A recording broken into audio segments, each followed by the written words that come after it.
존경하는 국민 여러분, 안녕하셨습니까? 저는 경제공화당 총재 허경영 후보입니다.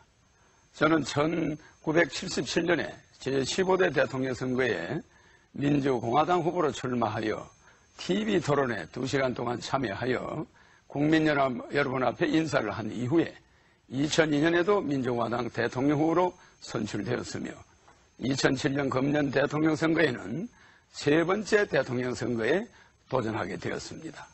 저희 두 번째 대통령 선거 도전은 제가 박정희 대통령의 민주공화당 정신을 계속 이어가고 있다는 것과 당시 민주공화당의 10대 정책을 알리러 나갔으나 이번 세 번째 대통령 도전은 반드시 당선되어 지금까지 정치인 관료, 특권층에만 집중된 경제성장의 혜택을 민생고에 허덕이는 국민 여러분 개개인의 가정에 돌려주기 위해 출마하게 되었습니다. 경제공화당은 여야 어느 정당의 비판보다는 오직 가정경제를 살리는 정당이 되기 위해 최선을 다할 것입니다. 저는 21세 때 박정희 대통령이 정책 보좌역으로 있으면서 100여 건의 정책안을 건의하여 새마을운동과 반도체 산업, 방송통신대학 제도를 실현함으로써 당시 세계 159위였던 우리 경제를 세계 10위권으로 성장하는 독일이 150년 걸린 경제성장을 우리는 15년 만에 이루어내는데 견인차 역할을 하였습니다. 그러니까 1970년대까지 GNP 68불이던 우리나라가 세계 160개 국가 중에 159위였으나 제가 주창한 새마을운동과 반도체 산업 등으로 국민소득 17,000불 세계 11위의 경제대국이 되었습니다. 그러나 지금 우리 국민의 생활고는 그때나 지금이나 여전히 세계 150위 정도의 비참한 민생고에 시달리고 있으며 실업과 물가고와 각종 공과금과 각종 세금과 학교 등록금과 사교육비와 주택관리비에 시달리고 있습니다. 지하철 입구 계단에서 온갖 먼지를 마시며 겨울에 동상까지 걸리고 다리 관절염까지 온갖 질병에 시달리며 나물과 감자, 고구마 행상을 하는 할머니가 지금까지 어떠한 당도 그 할머니에게 이런 한 장 도와준 적은 없습니다. 오히려 물가만 올라가고 월세만 올라가고 전기전화, 수도, 핸드폰, 가스요금 등 공급요금만 올라가고 아이들 학교 등록금만 올라가고 각종 세금만 올라가고 경찰의 단속 벌금만 올라가 서민의 목을 조일 뿐 도와줄 정당이나 대통령은 단 한 명도 나오지 않았습니다. 그래서 저는 우리 경제공화당은 국가는 부자가 되어도 일반 국민은 가난뱅이로 민생고에 허덕이는 근본적인 문제점을 해결하기 위해 가정 살리기 10대 혁명 공약으로 가정 경제부터 살려낸 뒤 한국을 GNP 5만 불의 국가로 만들어 아시아 연방 통일을 주도하는 세계 최인류 국가를 만들어 물질사적, 정신사적 위기를 해결하기 위해 재다시 창당하게 이르렀습니다. 지금까지의 정치권은 지하철 입구에서 행상하는 할머니에게 이런 한 푼도 도움이 되지 않고 각종 물가와 세금과 공과금만 인상하며 더욱더 생활이 어렵고 중산층이 무너지게 했지만 경제공화당의 정책은 행상하는 할머니에게 돌아가실 때까지 평균 약 15억 원 정도의 현금이 또한 6.25 월남 참전용사는 국가보상 3억 원씩 지급하게 되므로 18억 원의 돈을 지급받게 할 것입니다. 그러니까 지금까지의 정치인 관료들은 서양에서 30년 이상 쓰게 되어 있는 보도블록을 매년 1000만 건 이상 연례 행사하듯 공사를 해오며 예산을 물쓰듯 선심성으로 낭비했는데 경제공화당은 이 예산을 줄여서 각 가정에 현금으로 돌려주겠다는 것입니다. 국민 여러분, 총 예산은 약 100조 정도 들지만 예산 재원 확보는 첫째, 지자체 단체장 선거를 폐지하고 대통령 임명을 하면은 선심성 예산 절감 등 1년에 320조의 국가 예산 중 50%인 160조가 절약되는 것입니다. 둘째, 물건 구입 시 1만 원 이상 전 국민이 카드를 사용하면 연간 200조의 탈루 세금을 막아 200조의 세수가 늘어나게 됩니다. 또한 판문점에 유엔본부를 유치하면 국가 경제가 급성장하게 되어 세수가 100조 이상 증가합니다. 이것을 합해보면 연간 460조의 세수가 더 늘어나 국민 개개인에게 연간 100조 정도의 예산을 현금으로 돌려주겠다는 것입니다. 그러고도 매년 360조 정도의 예산이 남게 되는 것입니다. 그런데 지금까지 정부는 각 개인에게 돌아갈 15억 원의 돈을 국가가 낭비해버린 것이 아닙니까? 경제공화당의 정책은 이 남는 예산으로 국민에게 평균 15억 원을 돌려줄 것이며 그 실천을 위한 경제공화당의 가정살리기 10대 정책은 다음과 같습니다. 첫째, 노령화 사회의 문제로 대두되고 있는 노인 문제에 관한 정책으로는 60세 이상 노인들에게 매월 70만 원씩의 건국수당을 지급하며 부부에게는 월 140만 원을 사망 때까지 지급하여 사회 문제로 떠오르고 있는 부모 부양 문제로 인한 부부 갈등과 이혼, 부모 유기, 노후불안 문제를 완전히 해결할 것이며 효도를 행동으로 보여주어 살아있는 효도교육이 되게 할 것입니다. 둘째, 우리나라의 미래를 짊어지고 있는 젊은이들이 결혼 비용 걱정 없이 올바른 국민으로서 국가의 일원이 되는데 밑거름이 될 수 있도록 결혼하는 남녀에게 5천만 원씩 1억 원을 지급하여 결혼 부담으로 인한 서민 부채의 원인을 제거하며 금전 문제로 인한 결혼과 출산 기피로 인한 망국적인 인구 감소를 막겠습니다. 셋째, 또한 출산 인구가 자녀 양육비 부담으로 맞벌이를 하는 등 심각하게 줄어드는 출산율 증가 방안으로 출산시마다 출산수당을 3천만 원씩을 지급하여 망국적인 인구 감소를 막겠습니다. 넷째, 우리나라를 짊어지고 나아갈 우리의 꿈나무들에게 초, 중, 고, 대학 등록금을 폐지하고 고등학교 동안 전 과목 학교 시험을 폐지하고 대학 전공할 한 과목만 고등학교 때 시험을 보게 하여 90% 이상의 사교육비를 없애며 수능시험을 폐지하여 내신제를 폐지하며 고교 평준화를 폐지하며 삼불제를 없애 무상교육과 자율교육, 전인교육 시대를 열어 학생들을 시험에서 완전히 해방시킬 것입니다. 중학교 3학년 때 국가에서 종합적성검사를 실시해서 가장 적성에 맞는 한 과목만 고등학교 때 시험을 보게 하고 나머지 과목은 수업만 참석하게 되면 되게 함으로써 학생들의 정서에도 크게 이바지하는 교육으로 바꿀 것입니다. 다섯째, 경제공화당이 지향하고 있는 정치 대안으로 국회의원을 100명으로 줄이고 무보수 명예직으로 하여 예산을 5조 원 이상 절약하고 지자체 단체장 선거를 폐지하여 임명제로 바꿔 매년 160조의 예산 전략을 줄이고 지자체의원 4천여 명에 역시 무보수로 명예직으로 선출하여 매년 10조 원 예산을 줄여서 국민에게 돌려줄 것입니다. 경제공화당은 국회의원도 예산 때문에 100명으로 줄이고 그것마저도 무보수 명예직으으로 선출하려고 하는데 여지껏 국가 예산을 아끼겠다는 정치인과 공직자는 단 한 명도 본 적이 없습니다. 여섯째, 서민 생활에 도움이 되는 전기, 전화, 수도, 가스, 핸드폰 요금을 각 5만 원까지, 그러니까 핸드폰이 5대 있으면 25만 원을 무상으로 해주는 겁니다. 무상으로 공급하여 국민 가계부담을 줄일 것입니다. 경제공화당의 정책은 단 한 장의 세금 고지서도 가정으로 배달되는 일이 없도록 할 것입니다.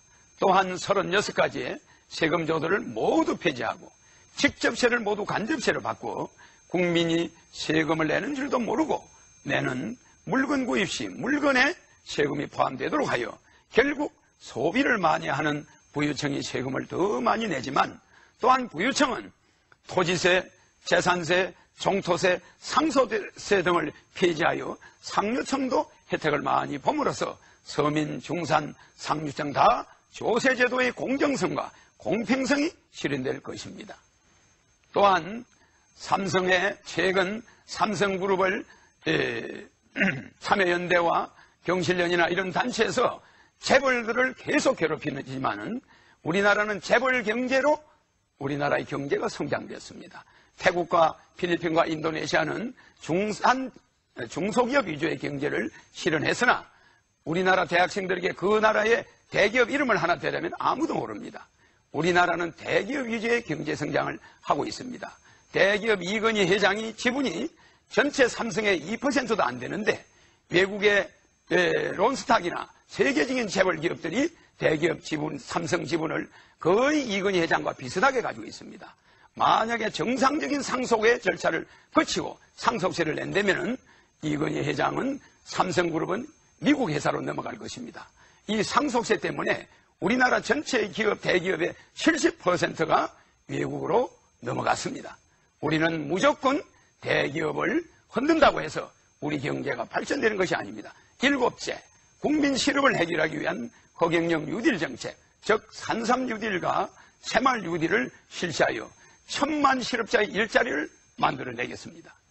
1000여 개의 산삼 등 토경작물 재배단지를 조성해 월 100만 원의 보수를 주어 20대에서 100세까지 누구든 뉴딜에 참여할 수 있도록 하여 국민 실업 문제를 완전히 해결할 것입니다. 또한 중소기업에 취직하는 젊은이들에게는 매월 100만 원의 생필품 쿠폰 지원과 5년 이상 근무 시 3억 원의 무담보, 무보정, 무이자의 창업지원금을 지원하겠습니다. 또한 쿠폰은 생필품 구입에 예금이나 투자 용도로 사용할 수는 없습니다. 8째, 우리나라의 뿌리 깊은 지역감정을 뿌리 뽑고자 정당제도를 폐지하여 H당 하면 경상도당, M당 하면 전라도당이라는 지역감정을 없애고 선거 때마다 지급되는 거액의 정당의 국고보조금을 없앰으로써 국가 예산의 낭비를 막아 국민에게 돌려줄 것이며 대통령 선거와 국회의원 선거, 지자체 선거를 4년마다 1회에 동시에 실시하여 선거 예산을 절약하여 또한 국민에게 돌려주겠습니다.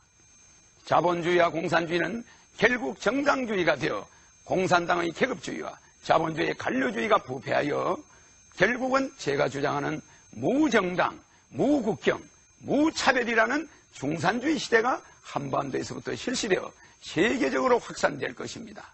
우리나라의 국민의 5대 권리에는 참정권, 청구권, 사회권, 자유권, 이 5대 청구권, 평등권, 참정권, 사회권, 자유권이라는 5대 자유가 있는데 이 평등권에 우리나라 평등권과 또 우리 국민의 자본주의의 3대 원리인 인간 행복 추구의 원리, 인간 존엄의 원리, 절대 공평의 원리가 있는데 지금 이런 평등권과 절대 공평의 원리가 우리 헌법에 보장되어 있습니다. 그런데도 여야 정당이 5개월 전부터 여론조사를 일방적으로 실시하여 전국 방송에 내보냄으로써 우리 마치 저 같은 후발주의 후보에게는 후보가 없는 것 마냥 대통령 선거가 시작되기도 전에 여론조사에 의해서 그 여론이 여론을 만들어서 대통령 후보를 만드는 이런 정당주의는 배제돼야 합니다. 그래서 정당주의에 있어서 국회의원들은 국회의원들의 윤리 규정에 보면 국회의원은 양심에 의하고 또한 국가의 이익에 우선하여 국사를 봐야 된다고 되어 있는데 정당을 우선하고 정당의 이익을 위해서 국회의원들이 뛰고 있습니다. 이러한 국회의원들이 무소속으로 출마해서 대통령과 국회의원이 무소속으로만 출마할 수 있는 정당주의를 버리고 국민주의로 우리는 돌아가야 하는 것입니다. 한국이 아시아 연방 통일을 하는 시대가 오려면 반드시 정당주의를 우리는 버려야 하는 것입니다. 9째, 국방과 통일 정책에서 정책과 그리고 경제 정책으로 유엔 본부를 판문점으로 이전하여 안보와 경제를 살리고 경기도 전체를 서울특별시 하나로 확대하여 미래 아시아 연방을 통일을 준비하며 새만금에 조상들이 지은 지명의 뜻대로 새신자 1만만자 세금자 10,000개의 은행을 유치할 수 있다는 지명을 가지고 있는 것을 볼 때 저는 대통령이 되면은 새만금에 200층 정도의 대형 빌딩을 수백 채를 유치하여서 세계 최대의 34km의 수심 깊은 해안변을 이용하여 세계 초대형 크루즈 관광 선박을 유치한 뒤 새만금, 목포, 강주, 여수, 강양, 시내, 부산을 잇는 호남해안 관광벨트를 만들어 세계 제1의 금융도시와 세계 제1의 관광벨트를 만들어 국민소득 5만 불 시대를 열어갈 것입니다. 10번째, 그간 계획 없는 국가 경영으로 경제활동을 할 수 없도록 낙인 찍힌 400만 신용불량자들에게 20년 무이자 융자 실시로 신용불량을 적시 해결하며 11번째, 우리 자녀들에게 크나큰 영향을 주고 있는 국민 사생활 보호를 위해 전가와 이혼 기록을 모두 호적에서 삭제하는 일제 대사면을 실시하고 이혼 기록은 법원에만 보관케 하여 호적에서는 삭제하여 청소년들을 보호할 것이며 12번째, IMF 당시 어음으로 인한 수많은 피해자들을 다시 생겨나지 않게끔 어음보험공사를 만들어 다시는 어음부도가 없게 하며 13번째, 수많은 사람들이 종사하고 있는 네트워크 기업 대안으로 네트워크 보험제를 만들어 사업자와 사업주가 함께 보험에 가입하여 피해가 없게 하고 국제적 네트워크 산업으로 키우기 위해 700만 네트워크를 지원할 것이며 14번째, LG, SK 등 경영권 방어에 실패하여 외국 자본에 의해 대기업이 남의 손에 넘어가게 되는 주요 원인이 상속세를 폐지하여 국내 기업의 지분을 노리는 외국 거대 자본으로부터 한국 대기업을 지키고 15번째, 금융실명제와 부동산 실명제를 폐지하여 외국으로 빠져나가는 국내 자금 유출을 방지하고